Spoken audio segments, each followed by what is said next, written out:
Show on Fridays. I'm Al McCauley, and today I want to talk about the concept of martyrdom. And, we live in a time, in a place in the world that is fortunately devoid of martyrdom, at least the martyrdom that we think of that happened, for instance, like in the early church. Now, that's not to say martyrdom doesn't happen. There are more martyrs right now for Christ than probably at any time in our history, believe it or not. We just don't always hear about it in the media. We don't always know about it because it's not that information is not readily available. They may be happening in countries where there is very, close control of the media and the message, and so we don't hear the stories often. But martyrdom, unfortunately, has been something that's been around since day one. And Jesus said, "Listen, if you're gonna be my follower, you have to take up your cross." And he meant that in a number of ways. So I want to talk about martyrdom, not just in terms of those people who died for their faith, but also the other types of martyrdom that you and I are called to. And again, hopefully never the ultimate type of martyrdom, which is considered red martyrdom. But let me back up a minute and I want to go off screen and read to you what the Catholic Catechism says about this, just to put a definition to martyrdom. And this is what the Catechism says. It says, "The martyr bears witness to Christ, who died and rose, to whom he or she is united by charity."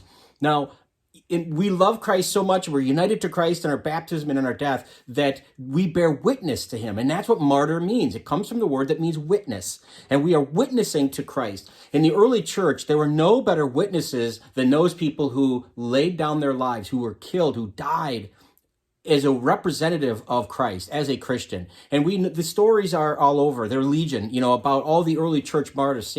And we remember them in Eucharistic prayers, like St. Agatha and, St. Anastasia, St. Ignatius of Antioch. Perpetua, Felicity. There's countless of them. Of people who died for their faith.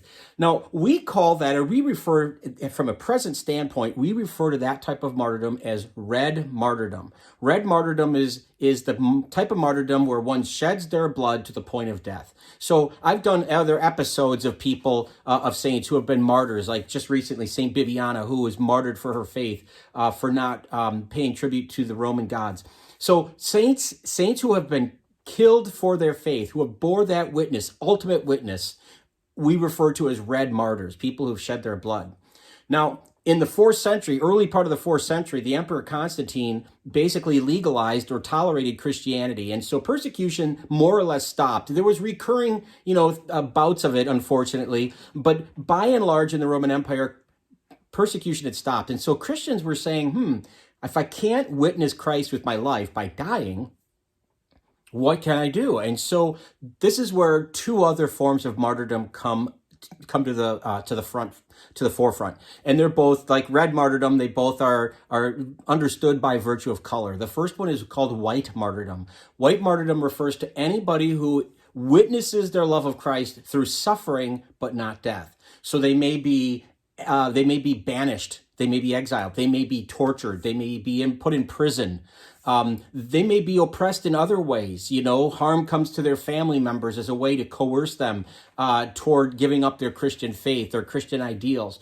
Any number of people have suffered like that. And so white martyrdom refers to any time you and I would be oppressed for our faith. If somebody mocks us for being a Christian, if we feel like our religious freedoms are being taken advantage of or taken away, that would be a form of white martyrdom, because we are witnessing a dying of sorts. And we need to witness our love for Christ throughout that painful episode.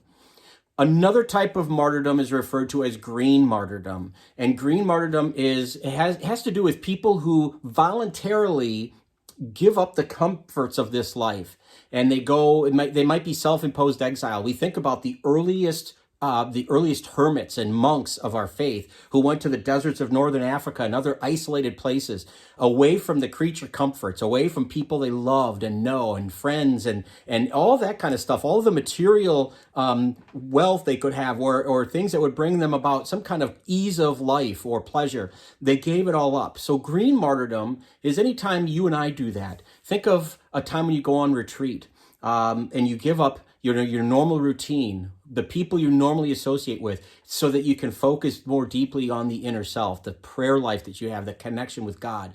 That's a form of green martyrdom. Let's say during Lent, you want to give something up. You give up some kind of material thing. Sometimes people give up coffee or alcohol or soda or sweets or whatever. That would be a form of green martyrdom.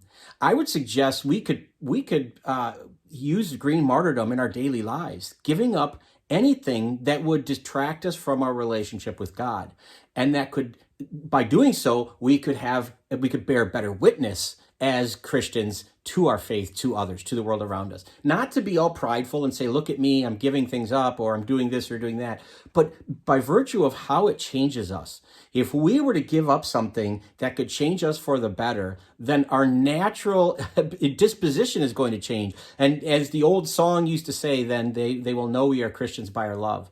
So these are three forms of martyrdom. Red martyrdom, to die for one's faith, to be killed. And you'd never seek that, by the way. It's something that was visited upon you. You shed your blood for your faith as a witness to your Christian faith. White martyrdom, which again is that idea of suffering but not dying. And then green martyrdom, which is the giving up of things in order to bear witness to Christ and to be closer, have your relationship with Christ be strengthened by virtue of that, to pay more attention to it. I hope this is helpful. I hope it's something that gives you pause to stop and think about your life in terms of how fortunate we are to live in a time and a place where red martyrdom is not something that by and large we have to deal with, but to be aware that it is happening in the world, to pray for those people, to pray for reform and change, especially pray for religious liberties and freedoms to be strengthened around the world, but also to give you thoughts about how we can best witness our faith as Christians. When we take up our cross, what's the best way to handle that when it does happen? So anyway, I hope this has been helpful. If you'd feel like sharing this content with someone, please feel free to do so. We'd love it if you would subscribe to our YouTube channel or follow us on Facebook. Either way, we hope that you continue to tune in every Friday for more Fish on Fridays. Until next time, please be good to each other, and God bless.